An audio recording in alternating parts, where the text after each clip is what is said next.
Embora isso seja parte de uma outra discussão, quando falamos de pecado original, é importante destacarmos a crença na historicidade de Adão e Eva.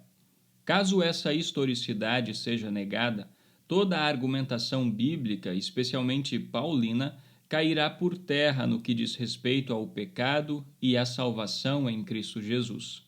Embora existam diferentes perspectivas para se explicar as figuras de Adão e Eva, é importante lembrar que qualquer interpretação que fuja do claro ensino bíblico a respeito desses dois personagens causará incontáveis e insolúveis problemas doutrinários frente à teologia luterana confessional. Caso alguém opte por rejeitar a historicidade de tais personagens, tal indivíduo não deveria se considerar um luterano confessional. Afinal, tal postura afetaria a doutrina da Sagrada Escritura, de Deus, do pecado, de Cristo Jesus e sua obra de justificação, e assim por diante. Enquanto luteranos confessionais, nossa fé descansa unicamente na Palavra de Deus, não em seres humanos, tradições ou opiniões de seres humanos e seus ensinamentos. A natureza do pecado original é a idolatria. Afinal, Adão e Eva queriam ser como Deus. Aliás, todo pecado é um ato de idolatria, é deixar de ouvir o que Deus tem a dizer, sua vontade, e colocar o próprio eu acima de todas as coisas, acima do próprio Deus. A Escritura ensina que esse pecado original é o estado de corrupção que seguiu da transgressão de Adão e que agora é transmitida a toda a sua descendência. Portanto, o pecado original não é inerente da natureza humana conforme criada por Deus. Caso contrário, Deus seria o autor do pecado. Esse pecado, embora cause enormes prejuízos aos próprios seres humanos e a toda a criação, interfere diretamente e principalmente na ruptura do relacionamento de Deus, que é santo e justo, com o ser humano. Pelas Escrituras, portanto, observamos que o pecado original traz corrupção hereditária e culpa hereditária. Que a corrupção é herdada de Adão e transmitida a seus descendentes desde a concepção, ensina-se no Salmo 51, versículo 5, que diz: Eu nasci na iniquidade e em pecado me concebeu a minha mãe. Também João 3,6 afirma: O que é nascido da carne é carne. Romanos 5,12 também ensina: Portanto, assim como por um só homem entrou o pecado no mundo, e pelo pecado veio a morte, assim também a morte passou a toda a humanidade, porque todos pecaram.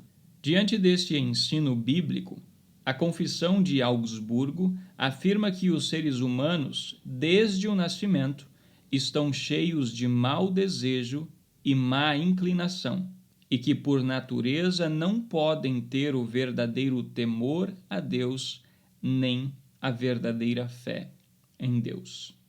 E que a culpa de Adão é imputada a todos os seus descendentes, ensina-se em Romanos capítulo 5, versículos 18 a 19, que diz: Por uma só ofensa veio o juízo sobre todos os seres humanos para a condenação. Pela desobediência de um só homem, muitos se tornaram pecadores. Em afirmação a isso, a Confissão de Augsburgo expressa: também se ensina que essa epidemia inata e esse pecado hereditário verdadeiramente é pecado e que condena a ira eterna de Deus a quem não renascer pelo batismo e pelo Espírito Santo. O pecado original é chamado assim porque provém de Adão, sendo esta corrupção a origem e a fonte de todas as outras transgressões ou pecados. Ou seja, o pecado leva o ser humano a cometer pecados.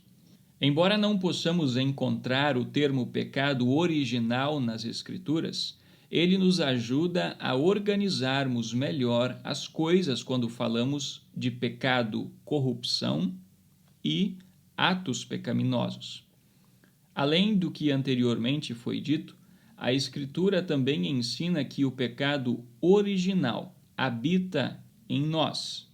Romanos 7,17 diz: neste caso, quem faz isso já não sou eu, mas o pecado que habita em mim.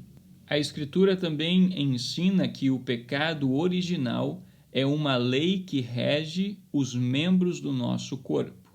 Romanos 7,23: mas vejo nos meus membros outra lei, que guerreando contra a lei da minha mente, me faz prisioneiro da lei do pecado, que está nos meus membros. A Escritura também ensina que o pecado original gera profundos desejos ímpios. O texto de Tiago 1,14,5 diz: ao contrário, cada um é tentado pela sua própria cobiça, quando esta o atrai e seduz. Então a cobiça, depois de haver concebido, dá à luz o pecado. E o pecado, uma vez consumado, gera a morte. Diante do ensino bíblico, a fórmula de concórdia confessa: o pecado original não é uma corrupção leve da natureza humana, senão em tal grau profunda que nada de são ou incorrupto ficou no corpo e na alma do ser humano, em seus poderes interiores e exteriores. Assim, acreditamos e confessamos que o pecado original corrompeu completamente o ser humano, seu corpo juntamente com a alma, sua vontade, inclinação. Tal confissão tem por base o texto de João 3,6, onde carne, sarxe, no grego, significa não meramente corpo, mas o corpo e a alma com todos os seus poderes e atividades. Não é à toa que Efésios descreve nosso estado, fora da graça de Cristo, como mortos em delitos e pecado. Efésios 2, 1-5. E um morto não possui capacidade de fazer absolutamente nada. Somos mortos espiritualmente e não podemos fazer nada diante de Deus para que essa condição mude. A única mudança provém unicamente da graça e da ação de Deus. Ele nos dá a vida verdadeira, quando ainda estávamos mortos. Naturalmente, podemos questionar e refletir sobre o fato de Deus ter permitido que o pecado de Adão fosse transmitido hereditariamente. Porém, embora não possamos entender isso, é importante lembrar que é o próprio Deus que resolveu um problema que foi ocasionado por Adão. Embora parece injusto sofrer por causa do pecado de Adão, é importante ressaltar que Deus não comete injustiças e que é Cristo, seu único Filho, que sofre, morre e vence essa desgraça que acometeu e corrompeu toda a boa criação de Deus. Portanto, rejeitar a imputação do pecado de Adão é rejeitar a imputação da justiça de Cristo. Pois Paulo diz em Romanos 5, 18-19: portanto, assim como por uma só ofensa veio o juízo sobre todos os seres humanos para a condenação, assim também por um só ato de justiça veio a graça sobre todos para a justificação que dá vida. Porque, como pela desobediência de um só homem muitos se tornaram pecadores, assim também por meio da obediência de um só, muitos se tornarão justos. A fórmula de concórdia estabelece claramente a fonte de nossa posição e compreensão a respeito do pecado. Abre aspas. Quando, todavia, se prossegue perguntando que espécie de acidentes constitui o pecado original, então a questão é outra, a qual nenhum filósofo, nenhum papista, nenhum sofista, na verdade, nenhuma razão humana, por mais perspicaz que seja, poderá fornecer uma explicação exata. Porém, toda compreensão e explicação deve ser tomada somente das Escrituras Sagradas. Elas testificam que o pecado original é de um mal indivisível e uma corrupção tão grande da natureza humana que nada de puro e bom ficou nessa e em todas as suas faculdades internas e externas, mas tudo está totalmente corrompido. Por causa do pecado original, o ser humano se acha espiritualmente morto para o bem perante Deus, com todas as suas faculdades. Fecha aspas.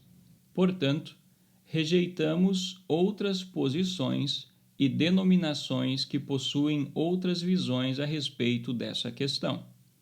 Rejeitamos, em primeiro lugar, todos aqueles que desprezam o batismo infantil, dizendo que as crianças não herdam essa corrupção e culpa, o que contradiz o Salmo 51:5 e João 3:6, que afirma: o que é nascido da carne é carne. Em segundo lugar, rejeitamos os que admitem um certo nível de corrupção e não consideram isso pecado, mas afirmam que o pecado é sempre voluntário, deliberativo, o que claramente contradiz o texto de Efésios 2:3, que afirma: e éramos, por natureza, filhos da ira. Em terceiro lugar, rejeitamos todos aqueles que diminuem a corrupção hereditária. E isso é feito pelos semi-pelagianos e sinergistas de todos os tipos, pois eles negam que o ser humano, por causa da queda em pecado, está morto diante de Deus, conforme ensina o texto de Efésios 2:1-5. Mas eles afirmam que o ser humano possui forças espirituais que colaboram na conversão e na obtenção da graça diante de Deus. Portanto, negar o pecado original, conforme foi exposto, implica na negação da salvação somente pela graça e fé em Cristo Jesus, que Deus, pela água e pelo Espírito, nos deu vida quando ainda estávamos mortos.